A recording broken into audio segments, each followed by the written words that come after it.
My hot take. Can God be enough for you? What was I gonna say? Hi guys. My name is Tapiwam Tambala. Oh, sorry. Hi guys. Welcome and welcome back to my YouTube channel. My name is Tapiwam. For those of you that don't know me, my name is Tapiwam Tambala. And for those of you that do know that I have been gone for some time now. I hadn't filmed in a very, very long time. Probably because my heart was not in filming YouTube videos. Probably because of my schoolwork. Got in touch with the world a little bit, but mostly because I had been focused on my school. And when I when you refocus your mind on something and then you start to make excuses and be like, no, I have to do this, I have to get work done. And then that's what happened with me. I started to make excuses and I comforted myself. I made myself believe that no, it's okay to just focus on your schoolwork a little bit and just not do Bible study that morning, or not listen to praise and worship music that morning. So it was the little things that started to draw me away from God. And yeah, that's when I fell into a rut, a little bit of a rut, but I am glad to say that I'm back. And I think one thing that I did learn is that never let your guard down. Never let your guard down. The enemy is always gonna come after you. I saw this meme, this TikTok video of how when the enemy when you make yourself believe that everything is fine, it's been a while since I sinned and stuff, committed a sin and stuff like that. And then just the next the next day, or the next couple of hours, you commit a sin. And I don't think when you say something like that, it's like almost like you. Okay, when I say something like that to myself, it's like I make, I puff myself up. I'm proud. I begin to make myself feel proud. And that's when the enemy just catches you in your pride. But yeah, I'm back. I'm back. I removed my locks. Okay, last time you saw me, I think it was I had removed my locks actually. Yeah, I think I had already removed my locks. But anyways, the growth. Can we talk about the growth? I cut my hair. I cut my hair, and I'm glad I cut it because I miss my natural hair. Of course, there are times where I'm just like, I need to put my locks back, but that's only because I watch TikTok videos and I'm just like, wow, these locks look really nice. But anyways, yeah, I cut my hair. My skin broke out so badly in it started breaking out March, April, and then eventually I got an Accutane, and everything just came to the surface. I think it's called the purging period, and everything just came to the surface, and I was so conscious. But the good thing is that I was on holiday. I think I started taking the medication in June. June. Yeah. And then I broke out. I was in this purging phase, and then I was in this dry period. My face was dry. I literally looked scaly. But I think that needed to happen. I'm glad it did, and now my skin is glowing. Yes, yes. Thank you, Accutane. Right after I got an Accutane, a couple of weeks after I got an Accutane, I went to the doctor, and I know I was actually getting some horrible pains. Horrible, horrible pains. It was a Sunday. It was a Sunday. I remember going to church with my small brother, and I was in pain. Like I literally had to leave church early because I was in so much pain. And then I came home. I took a few took painkillers, took my water bottle, my warm water bottle. Even when I woke up a couple hours later, I was still paining, and I was still paining, but just a little bit. And then eventually I decided to go to the doctor, and I was diagnosed with endometritis. They found a cyst in my uterus. And I think I wasn't surprised because I knew that, I always felt like there was something wrong with my menstrual cycle. And I was diagnosed, I wasn't surprised. So yeah, they found a cyst, and I think on a Friday, was it a Friday? I'm not sure when, but it was end of July.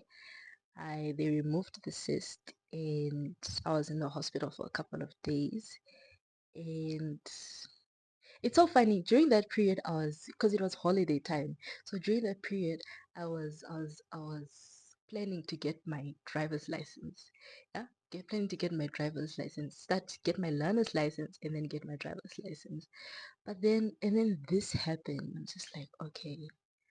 And I was literally planning. I was planning. Okay, these last 2 weeks of the holiday, I'm going to do this and this and this. At least get my learner's license and stuff like that, just for me to find out that I have a whole cyst.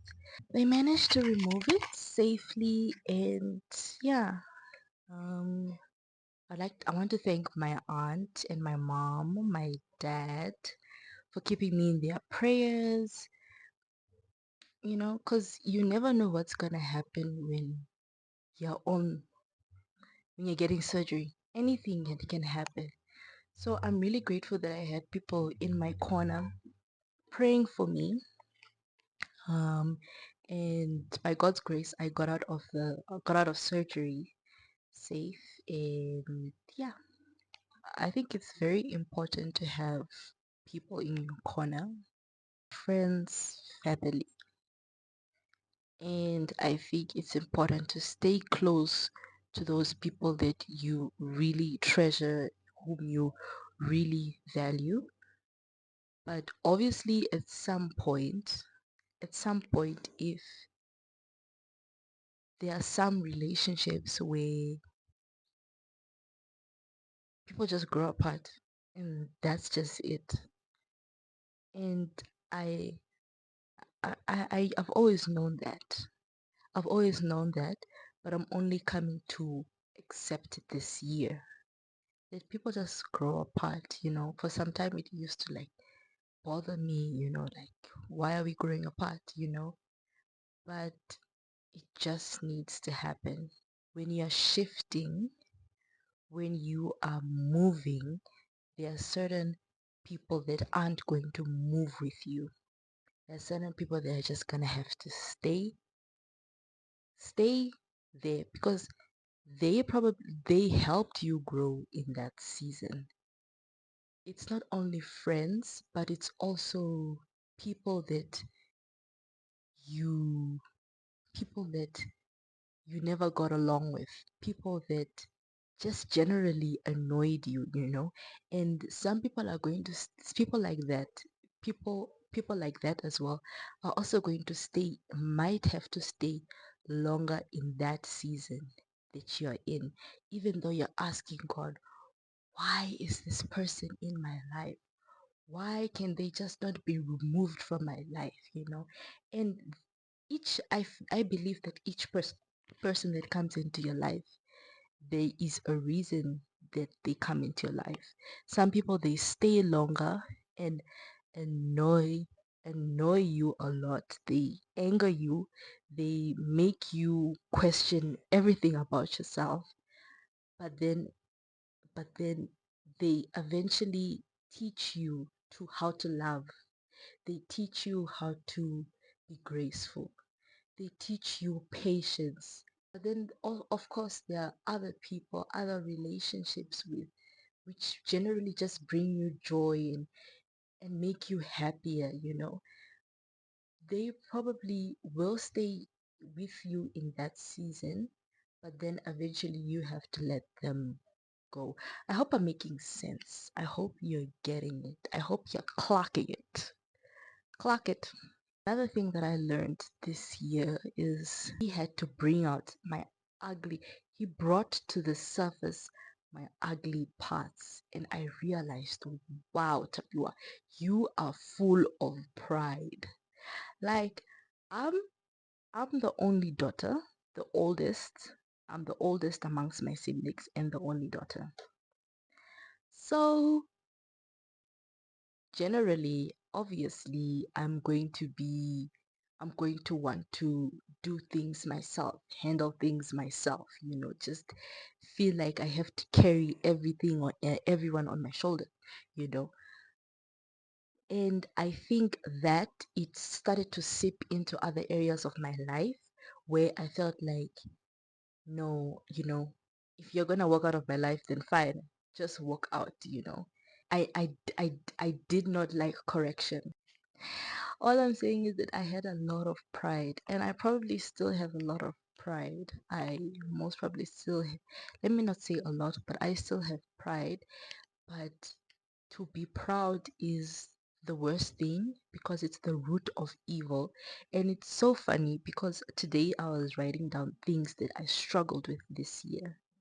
And each and every one of the points, it showed that pride was the root of all of it. And one of the things that I wrote down was that um, failing to see the beauty, the beauty in other people, like regardless of how they are, how they act, I failed to see beyond their flaws, beyond their flaws. Should I say flaws? Yeah. So it's like I didn't appreciate their beauty or their their traits. It's yeah. So why? Probably because I was very proud. Yes, proud. But that's just one of the many things that I struggled with this year. And it's almost, I don't want to say that God has uprooted all pride, but I'm definitely working on it and I feel like I am getting better. That's not to say I'm going to let my guard down because we can't let that happen. But yeah, um I'm going to continue working on it. There's something that I wanted to talk about Timothy and Paul, but we're going to leave that for another time because I just wanted to let you guys know where my head was and where it is right now, or where I was as a person and where I am right now. There was a delay. I don't Beginning of this year, like I said, I was on fire. Like I had my vision board, I had goals, I had I was so focused on God. It literally went like this. Women. Yeah, I'm just very grateful for the friends that I have. Very extremely grateful. I always used to pray for a Christian I always used to pray for a Christian community, just a bunch of girly girls who just want to read the Bible, who want to better each other, who want to be there for each other. I wanted like a big group because when I used to scroll through TikTok, I have this, I follow this person on TikTok and they have this big friend group where they host Bible studies. They Bible study, they go to church together, they travel together, all kinds of that. And I think I idolized that. Let me not say I think, I know that I idolized having a big friend group. But I think needed, what God taught me this year is that Just having that one friend, guys, just that one friend can make up for the entire group of friends you want. And for me, that person was Jane. Shout out to Jane. If it's something that I learned about friendship, it's that first, can you be content with what you have right now? In fact, it's not even about having that one friend alone. Can God be enough for you? Then he can add that friend group that you want. It's the same thing with a relationship, of course. You have to grow closer to God the same way you have to no you have to grow closer to God first, and then you can get a boyfriend, get engaged, get married and stuff like that. It's the same thing with friendship.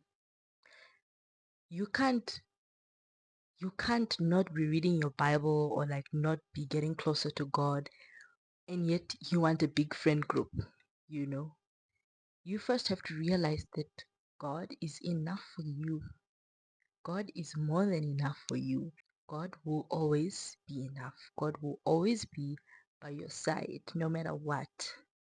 Then that friend group. God doesn't want you idolizing that friend group. And that's probably why he takes away certain people. He breaks off certain relationships. Yeah, that's my hot take. I'm glad I came. I realized that this year. And yeah, honestly, I think that's it. I'm going to leave you with something that I literally just wrote. I wrote it. Where did I wrote it somewhere after I realized that pride was the root of everything that I struggled with this year. Hopefully next time I can talk to you guys about Timothy and Paul. Yeah. So far I've completed I did Thessalonians, I did First Timothy, I did Second Timothy, and I'm just trying to get through these books, but not get through it too fast. Because in the beginning, when I set my mind to like do the the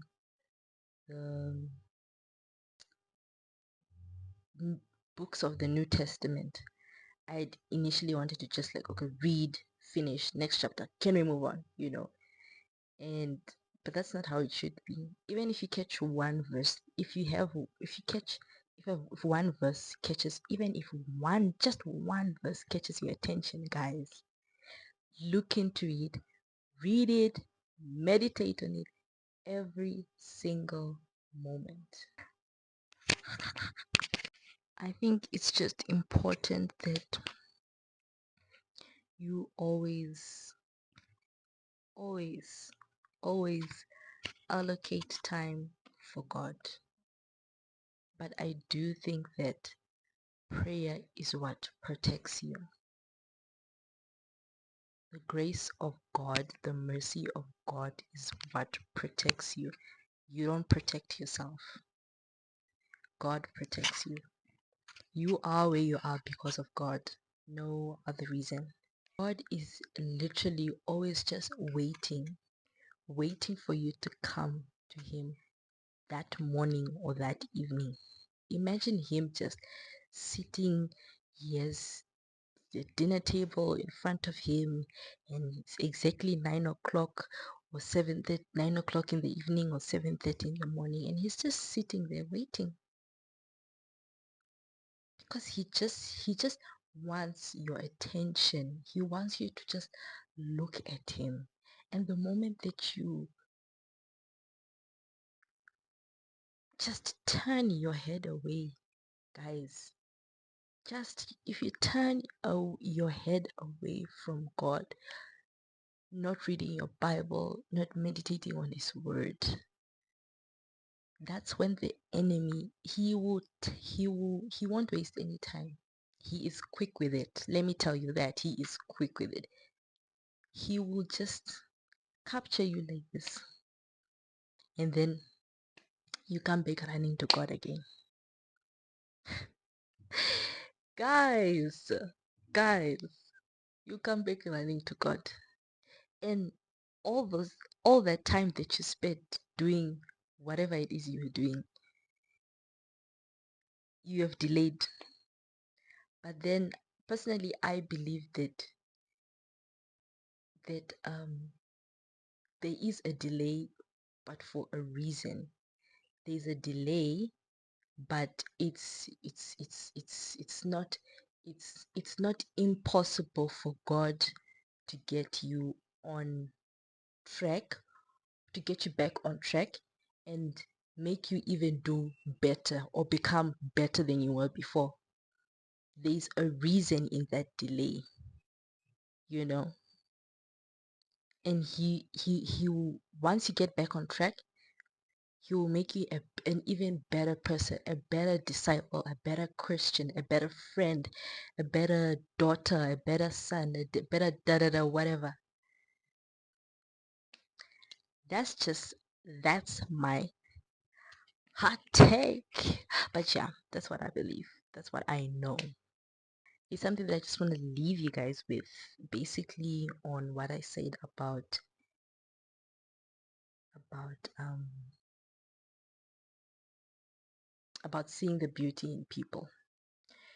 God created you. You are God's creation. I am God's creation.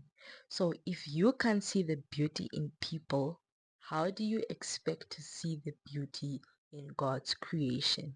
Why I said this, I don't even why God actually said this to me, because I'm a person who really wants to travel, wants to see the world, and the only way that that can happen is that God gives you the opportunities, of course. God blesses you with opportunities, you know, to see the world, to see his creation, to to to to to enjoy what he has created, you know. So if you can't, if you just, you as a person, you cannot see the beauty in that person that you find, who angers you, who just makes you feel some kind of way, you need to be able to see the beauty in that person.